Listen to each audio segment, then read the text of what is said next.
నమస్తే, welcome to reflection news. నేను శర్మ. ప్రేక్షకులారా, హిందూ బంధువులారా, అలాల్ అలాల్ అలాల్ అలాలు నిషేధించాలి. అలాల్ పద్ధతి వాళ్ళు ముస్లిం మతస్థులు, వాళ్ళు చేసుకొని సంబంధం లేదు. హిందూ దేవీ దేవతలకు, గ్రామ దేవతలకు అలాల్ పద్ధతిలో జంతు హింస చేయొద్దు. పదే పదే స్వాముల దగ్గర నుంచి అందరం కూడా చెప్తూ ఉన్నాం. అది ఆచరణలోకి కూడా వస్తున్నది. ఇది గొప్పనైన శుభవార్త. ఒక జీవిని 2 నరాలు కట్ చేసి రక్తమంతా పోయి గిలగిల కొట్టుకుంటూ నన్ను అది చూస్తుంది కదా, గిలగిల కొట్టుకుంటూ యజమానులను చూస్తుంది. నన్ను చంపుతున్నారు, నన్ను చంపుతున్నారు, నన్ను చంపుతున్నారు అని బాధపడుతుంది ఆ జంతువు.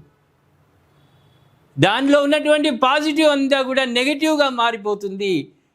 ఆ మాంసం అంతా, శరీరం అంతా విషం అవుతుంది. అక్కడ చేసే ముస్లిం అయినా, ముస్లిం సిద్ధాంతం ఏంది, అల్లా చెప్పింది ఏంది? రక్తపు కూడు అల్లాకు నచ్చదు, అది ముస్లింలు తినరు. అయితే దానిలో ఉన్నటువంటి రక్తం అంతా పోయి చావాలి, అదంతలా అదే చచ్చిపోవాలి.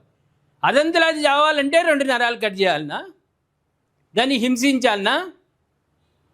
రెండవది, వాళ్ళ దిక్కు మక్కా దిక్కు తలకాయ పెట్టి మంత్రాలు చదివి, వాళ్ళ ఉర్దూలో సంబంధించిన చదివి అల్లాకు నైవేద్యం పెట్టినాక ఆ ఎంగిలి నైవేద్యం మన అమ్మవార్లకు ఎక్కుతుందా? మన అమ్మవార్లు స్వీకరిస్తారా? ప్రేక్షకులారా, హిందూ బంధువులారా, దయచేసి దయచేసి ఆషాఢ మాసం వస్తున్నది. దేవీ దేవతల దగ్గర అలాల్ పద్ధతి వద్దు. జంతు బలి చేయాలంటే జట్కా పద్ధతి. జంతు బలులు జట్కా పద్ధతిలో ఒక్కసారి దాని తలకాయ తెగిపోవాలి, అంతే. సెకండ్లలో తెగిపోవాలి. దాన్ని హింసించొద్దు. అది పాజిటివ్ నుంచి నెగిటివ్ మారొద్దు. అల్లా ఎంగిలి చేసిన ఆ మాంసము మన అమ్మవాళ్ళు స్వీకరించరు. అది మహాపాతకం అవుతుంది మనకు. ప్రేక్షకులారా, హిందూ బంధువులారా, దయచేసి దేవీ దేవతలకు ఇచ్చేటువంటి బలులన్నీ కూడా జట్కా పద్ధతిలోనే ఇవ్వండి. అలాల్ పద్ధతి మానేయండి. అల్లా తిన్న తర్వాత మన అమ్మ వాళ్ళు స్వీకరించారు. నీ కడుపులో పుట్టినటువంటి కొడుకు, చిన్నపిల్లలు ఎంగిల్ చేసిన భోజనం తల్లిదండ్రులు తింటుండ్రా ఇప్పుడు. ఎంగిల్ అంటామే, మనము పడేస్తామే. అల్లా తిన్నటువంటి ఆ ఎంగిలి కూడు మన దేవీ దేవతలు ఎట్లా తింటారు? సనాతన ధర్మంలో, మన అమ్మవార్ల చరిత్రలో ముస్లింలే వచ్చి అలాల్ చేయాలని ఎక్కడా లేదు. ధైర్యం ఉంటే చెప్పండి, చూపించండి నాకు. ఎక్కడైనా అలాల్ చేయమని ఎక్కడైనా రాసుందా? దేవీ దేవతల చరిత్రలలో లేదు. కాబట్టి అలాల్ పద్ధతి పూర్తిగా నిషేధిద్దాం.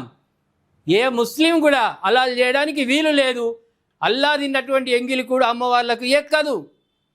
ఈ విధమైనటువంటి పోరాటం జరుగుతూ ఉంది. స్వాములు వెళ్ళి అవేర్నెస్ దేవాలంటే రాత్రే ఉగ్రవాదుల కంటే అధ్వానంగా స్వాములను గుంజుకొని పోయి 250-300 కిలోమీటర్లు దింపుతూ, వెనుకట సినిమాలలో కిడ్నాపులు ఎట్లుండే, కళ్ళకు బట్టలు కట్టి తోవ తప్పించుకుంటూ మళ్ళీ తోవ తెలియవద్దు, అట్లా చేసేవాళ్ళు స్వాములు. ఆ విధమైనటువంటి దుస్థితిలో ఉన్నారు.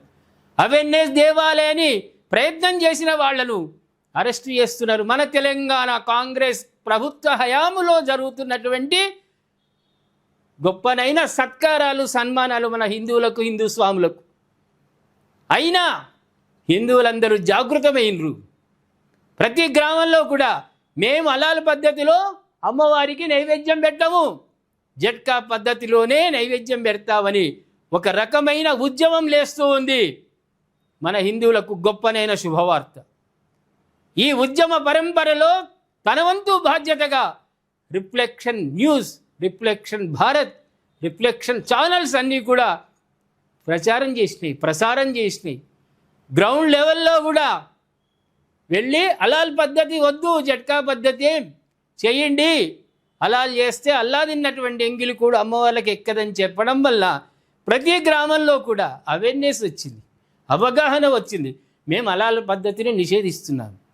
అందులో మొదటి గ్రామం మొదటి గ్రామం గద్వాల్ జిల్లాలోని సింగనేపల్లిలో జమ్ములమ్మ గుడి దగ్గర హలాల్ను పూర్తిగా నిషేధించారు. అక్కడ జాతర జరుగుతున్నది. ప్రేక్షకులారా, ఈ జాతరకే స్వామివారు 600 కిలోమీటర్ల దూరం నుంచి వస్తే ఆయనను స్నానం చేయనీయకుండా, ఆయన పూజ చేసుకోకుండా బతిలాడిండు స్వామి. నేను స్వామినయ్యా, నాకు కట్టుబాట్లు ఉంటాయి, నేను పూజ చేసుకోవాలి, అమ్మవారిని దర్శించుకున్న తర్వాత తీసుకుపండి అంటే జైసే మహమ్మద్ బ్యాచ్కి చెందిన స్వామి, ఆయన నక్సలైట్ గ్రూపుకు చెందిన స్వామి. ఎలాంటి కనికరం లేకుండా స్వామిని కారులో తీసుకొని వెళ్ళి 250-300 కిలోమీటర్లు దింపుతారు. అయితే ఇక్కడ స్వచ్ఛందంగా మనం అందిస్తున్నటువంటి వార్తా ప్రసారాలు హిందూ జాగృతం కావడానికి ఎంతోమంది మహానుభావులు చేస్తున్నటువంటి ప్రయత్నాలు ఫలితం వస్తున్నాయి. హలాల్ను మా దగ్గర నిషేధించడమని జమలమ్మ గుడి దగ్గర ప్రతిజ్ఞ బూనిందంటే ఎంత గొప్పనైన వార్తనండి ప్రేక్షకులారా. ఒక్కసారి వారి మాటల్లోనే మనం వినే ప్రయత్నం చేద్దాం.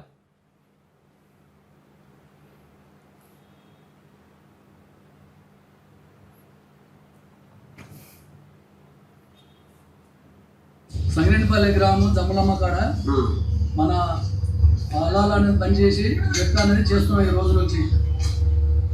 కాబట్టి అదే పద్ధతిలో కల మనకు నడుచుకోవాలి, అంతే పాత పద్ధతులు. చూసారా ప్రేక్షకులారా, ఎక్కడుంది హలాల్? మన తాత ముత్తాతల దగ్గర ఉందా ఇది? మల్లాకు నచ్చంది మనం చేయకపోవడం ఇది నాకు అర్థం కాదు. అలా ఆయనకు రక్తకూడు నచ్చదు కాబట్టి, రక్తం ఉన్న కూడు నచ్చదు కాబట్టి అది మనం ఆచరించాలనా? ముస్లిం ఆచారం వేరు, ముస్లింలు ఆచరించుకుంటారు, దానికి ఇబ్బంది లేదు. మన దేవీ దేవతా మూర్తుల దగ్గర హలాల్ చేయడం అనేది నిషేధించాలి ప్రతి గ్రామంలో కూడా. ఆషాఢి ఉత్సవాలు జరుగుతూ ఉన్నాయి. ఇప్పుడు ఆషాఢంలో ప్రతి అమ్మవారి చోట, అమ్మవారి ఆలయాల దగ్గర బోనాలు సమర్పిస్తారు, బలులు ఇస్తారు. ఎక్కడ కూడా దయచేసి ప్రేక్షకులకు మరొక్కసారి మనవి చేస్తున్నా, ఎక్కడ కూడా హలాల్ పద్ధతి నిషేధించుకోండి. జట్కా పద్ధతిలోనే అమ్మవారికి బలి ఇవ్వండి. అంతేగాని హలాల్ చేసి దాన్ని జీవహింస చేసి అది కొట్టుకుంటూ తిట్టుకుంటూ అది మనల్ని తిరుతుంది, మనకు శాపాలు పెడుతుంది. అల్లా తిన్నటువంటి కూడా అమ్మవారికి ఎట్లెక్కాలేనని భావిస్తుంది. కాబట్టి ప్రేక్షకులారా, హలాల్ను కంప్లీట్గా ప్రతి గ్రామంలో కూడా నిషేధించాలని మరొక్కసారి మనవి చేస్తున్నాను. ఈ వార్త పైన హలాల్ నిషేధాన్ని ముందుకొచ్చినటువంటి ఈ సింగనేపల్లి గ్రామ ప్రజలను అభినందిస్తూ మీరు దయచేసి కామెంట్ రూపంలో తెలియజేయండి. సబ్స్క్రైబ్ చేసుకోండి, షేర్ చేయండి.